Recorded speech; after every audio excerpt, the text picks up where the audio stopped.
व्हॉट्सअपला आणि फेसबुकला स्टेटस टाकणारी रताळी कुठं गायब झाली मला कळत नाही. एक फोन करा ना, आम्ही तुमच्यासाठी हजर आहे ना, असं तसं घरामध्ये बसलेत आता अंडी घालत. म्हणजे ते ते ते असल्या मैत्री, असल्या मित्र आणि कुत्र्यांचं काय नाही. एक वेळ कुत्र पाळा, पण असले मित्र बिलकुल पाळू नका.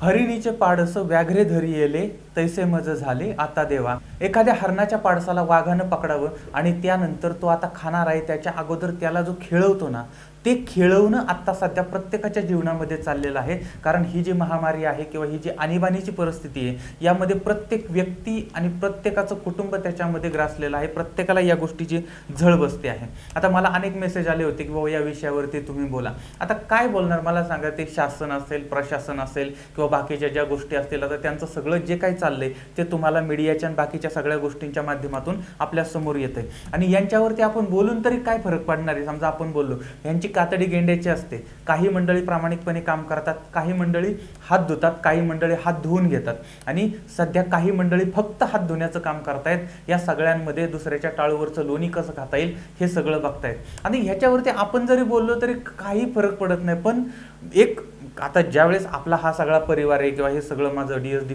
कुटुंब आहे, आता या कुटुंबातल्या लोकांची मात्र आपण हक्काने बोलू शकतो. आणि याच्यातले अनेक मंडळी फॉलो करतात आहे. आणि त्यामुळे मग आपल्याला काही मित्र असे आहेत की ज्या मित्रांच्या मदतीने या सगळ्या संकटातून आपण बाहेर पडू शकतो. तर त्यावरती आज बोलणार. त्याच्यासाठी एक छोटंसं उदाहरण तुम्हाला सांगतो सुरुवातीला. हे उदाहरण तुम्हाला सगळ्यांना माहिती आहे, पण आजच्या या गोष्टीसाठी समर्पक आहे म्हणून सांगतो. तर एक मुंगी आहे, एक पक्षी आहे आणि त्या दोघांची मैत्री आहे. आणि एकदा मुंगी पाण्यात पडते, त्यानंतर मग तो पक्षी वरून पान टाकतो आणि त्या मुंगीला वाचवतो. असं हे मुंगी आणि यांचं हे मैत्रीचं नातं आहे, एकमेकांना वाचवण्याचं. आता एकदा काय होतं, पक्षी झाडावरती आहे, शिकारी शिकार करायला आलेला आहे आणि त्या शिकाऱ्यानं तो जो बाण आहे तो बाण आता त्या पक्षाकडे लावलेला आहे. आणि काही वेळातच तो पक्षाचा वेध घेणार आहे, पक्षाला मारणार आहे. आता पक्षी तिथून उडण्याचा प्रयत्न करतो, पण वरती बघितलं तर वरती ससाना आहे आणि ससाना सुद्धा त्या पक्षी खायला टपलेला आहे. आता जर वरती उडावं त्या झाडावरून तर वरती ससाना खाणार आहे आणि जर नाही तर मात्र हा शिकारी त्याला मारणार आहे. म्हणजे कुठून ना कुठून तरी त्याचं मरण फिक्स होतं. इकडून नाही तर तिकडून कुठून तरी तो मारणारच होता. पण त्याच वेळेस मग ती मुंगी यांना असा बाण लावलेला आहे, प्रत्यंच्या ताणलेली आहे आणि त्याच वेळी ती मुंगी येते आणि त्या जो शिकारी आहे त्याच्या पायाला चावते. त्यानंतर त्या शिकाऱ्याचा नेम चुकतो आणि तो त्या ससाण्याला लागतो, ससाना मरतो आणि शिकारी इकडं बाजूला जातो आणि त्याच वेळेस तो पक्षी उडून जातो. असं काहीतरी ते कथानक आहे. पण या सगळ्यांमध्ये त्यांची जी मैत्री होती त्या मैत्रीतनं तो पक्षी वाचलेला आहे आणि मुंगी सुद्धा वाचलेली आहे. आणि माणसानं म्हणजे आपण सुद्धा असेच मित्र जमावले पाहिजेत की ज्या मित्रांची आपल्याला खरंच मदत होते. आणि म्हणून तुम्हाला आज मी जे मित्र सांगणार आहे, आता हे मित्र कुत्र नाही बरं का की जे पार्टी करतात आणि मग मजा करायला येतात आणि मग ते खाण्यापिण्यापुरते येतात आणि तेवढ्यापुरते येतात. भाऊ मी तुझाच आहे का, तुमच्यासाठी काय पण असं तसं. म्हणजे ते व्हॉट्सअपला आणि फेसबुकला स्टेटस टाकणारी रताळी कुठं गायब झाली मला कळत नाही. एक फोन करा ना, आम्ही तुमच्यासाठी हजर आहे ना, असं तसं घरामध्ये बसलेत आता अंडी घालत. म्हणजे ते ते ते असल्या मैत्री, असल्या मित्र आणि कुत्र्यांचं काय नाही. एक वेळ कुत्र पाळा, पण असले मित्र बिलकुल पाळू नका. कारण या मित्रांचा काही उपयोग नाही. एखाद्याला तुम्ही फक्त फोन करून सांगा, अरे मला कोरोना झालाय आणि मला आता खोकायला त्रास होतोय आणि घशाला त्रास होतोय आणि असं झालंय, मला आता व्हेंटिलेटरची गरज आहे आणि मला असं आहे मला तसं आहे, तो परत तुमचा फोनच उचलणार नाही. भेटायला तर येऊन सोडूनच द्या. आणि असल्या मित्रकुत्रांची काही गरज नाही. हे मित्र कधीच कामाला येत नसतात. आणि म्हणून परत एकदा सांगतो, असे मित्र पाळण्यापेक्षा एखादं कुत्रं पाळा. ते कुत्र तरी प्रामाणिक राहू शकतं. असो, पण आता खरे मित्र नक्की कोण? तुमच्यातला पहिला खरा मित्र जर कोणता असेल तर तो आहे पैसा. कुठलीही प्रॉब्लेम आला, कुठलंही संकट आलं, कसलाही आजार झाला, काहीही आलं तरी तुम्हाला सगळ्यात मोठा मित्र, जवळचा मित्र कोणता असतो? तो पैसा असतो. ज्याच्याकडे पैसा असतो त्याला बऱ्याच प्रॉब्लेममधून बाहेर पडता येतं.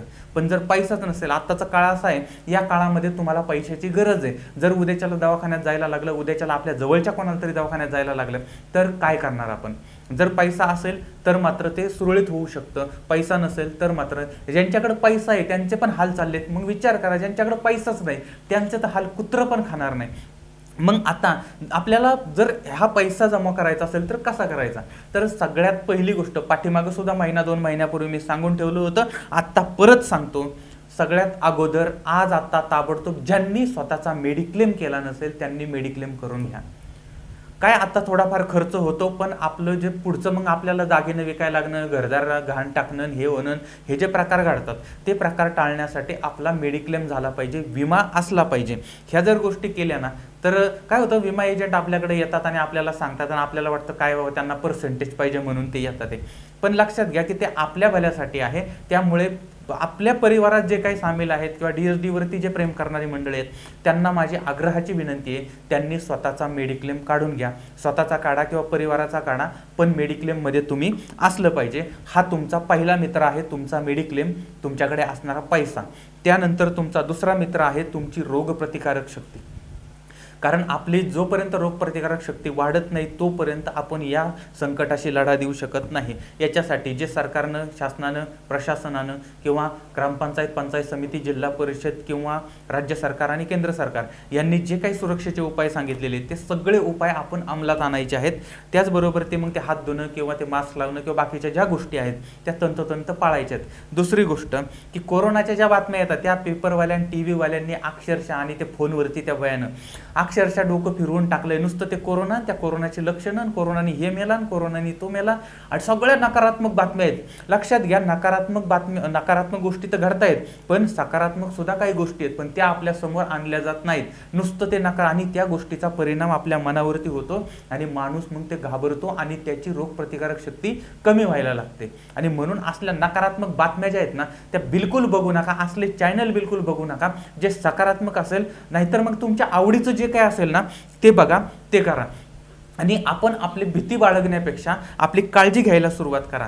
आपल्याला सगळ्यांना माहिती आहे की भारतामध्ये साप चावून अनेकांचा मृत्यू होतो, पण आपल्याला हे माहिती आहे का की भारतात काही बोटावरती मोजण्या एवढे साप आहेत की जे खरंच विषारी आहेत, पण अनेक वेळा बिनविषारी साप चावून सुद्धा माणूस मरतो. का? कारण त्याला भीती असतो, नाही साप चावलं म्हणजे आता मरणार, साप चावलं म्हणजे आपण मरणार, आणि त्या भीतीनं तो मरत असतो. आत्ता सुद्धा तशीच अवस्था झालेली आहे. म्हणजे आता माणूस ते कोरोनाला इतकं ते घाबरलाय ना की तो काळजी करण्यापेक्षा भीतीनंच मरायला जास्त लागलेला आहे. त्याने काळजी घेतली तर त्याच्यातनं बाहेर पडू शकतो. आणि कितीतरी म्हणजे एक रुग्ण दगावला, त्याच्यात 10 रुग्ण बरे झाले, तर 10 रुग्ण बरे झाले हे बघत नाही, पण एक दगावला ना तीच सारखं ते हॅमरिंग केलं जातं गोबेल्स पद्धतीप्रमाणे आणि त्याचा परिणाम लोकांच्या मनावरती होतो. कुटुंब याच्यामुळे आत्महत्या करतायत, कुटुंब उद्ध्वस्त होत आहेत. आणि म्हणून लक्षात घ्या, भीती बाळगू नका, पण काळजी घ्या. त्याचबरोबर ती आपला जो आहार आहे म्हणजे जेवणाचं वगैरे ज्या गोष्टी आहेत, आपण जे फास्ट फूड वगैरे खातो किंवा हे असलं काहीतरी पाकेटमध्ये आणून खातो हे करू, अरे बाबा आता तुम्ही घरामध्ये जात ना, मग तुम्ही घरातच बनवून खाना. पण बाहेरून आलेलं त्या पॉकेटमध्ये असलेलं अशा पद्धतीचं ते तळलेलं, मळलेलं, घोळलेलं, चोळलेलं असल्या पद्धतीचं खात राहणार. म्हणजे घरात असूनच म्हणजे आपण किती ऐदी झालेलो आहोत, किती आळशी झालेलो आहोत. आणि मग ह्याच्यामुळे मग आजार पण आपल्याला का गाठणार नाही मला सांगा. जर घरामध्ये ज्या गोष्टी आपल्याकडे आहेत, ज्या निसर्गाने दिलेल्या आहेत, जे पीठ आहे, जे मीठ आहे, बाकीच्या गोष्टी आहेत, तर त्याचाच उपयोग करा. बाहेरच्या गोष्टी किंवा त्या पॉकेटमधल्या गोष्टी, फास्ट फूड वगैरे असल्या पद्धतीच्या गोष्टी कुठल्याही खाऊ नका.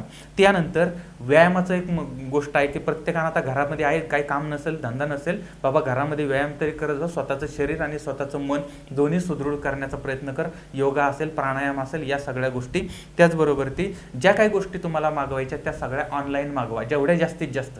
आता ज्याला पर्याय नसतो ते आता आपणाला ऑफलाईनच घ्यावं लागतात, पण ऑनलाईन जेवढ्या मागवता येतील तेवढ्या ऑनलाईन मागवा. म्हणजे रोगप्रतिकारक शक्ती वाढवण्यासाठी हे 4-5 मुद्दे हे आपले खरे मित्र आहेत आणि त्या पद्धतीनं आपण वागलं पाहिजे.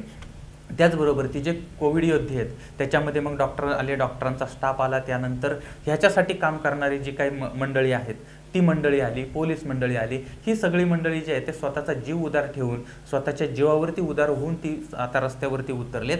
त्यामुळे आपण त्यांच्याकडून जर आपल्याला कुठं पोलिसांनी काठी मारली किंवा काय केलं याचा राग धरण्यापेक्षा त्यांनी का मारली याचा विचार करा की ती का रस्त्यावरती उतरले. त्यांना पण मुलं बाळ आहे, त्यांना पण घरदार आहे. असं असताना ते सगळं सोडून म्हणजे त्यांना त्यांच्या घरी जायला भीती वाटते. अशा पद्धतीचं वातावरण असताना ती मंडळी रस्त्यावरती उतरलेत आणि हा नागोजीराव रस्त्यामध्ये चालतून मग ते पोलिसांनी हे केलं की त्याला राग येतो, हे तू कशाला जग मारायला मागं बाहेर जातो रे, मग एवढं सगळं सगळीकडे सांगतायत ना, तर मग तू घरातच गाड ना, काय करायचं ते.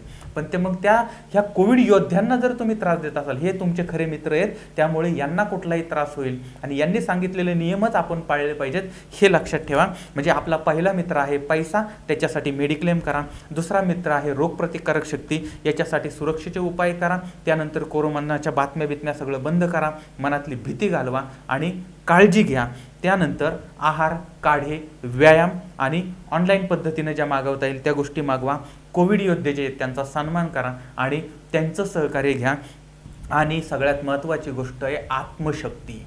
म्हणजे आपल्या स्वतःच्या, आपल्याकडं एक कविता आहे बघा, मोडून पडला संसार तरी मोडला नाही कणा, पाठीवरती थाप ठेवून फक्त लढ म्हणा. लक्षात ठेवा, तुमच्या पाठीवर थाप कोणीही टाकणार नाही, कारण सगळे स्वतःचे पाठ वाचवण्याचा आणि स्वतःला वाचवण्याचा प्रयत्न करतायत. त्यामुळे तुम्हाला कोणी लढ म्हणणार नाही आणि काही नाही. आपलीच पाठ आहे, आपलाच हात आहे, आपलंच आयुष्य आहे आणि लढासुद्धा आपल्यालाच द्यायचा आहे. त्यामुळे या गोष्टीतनं हे जे काही एक पीक पिरियड असतो, काही वेळ असते, काही काळ असतो, तो निघून गेला की पुन्हा एक आपल्याकडे सुंदर गाणं आहे बघा, दिस येतील दिस जातील भोग सरल सुख येईल.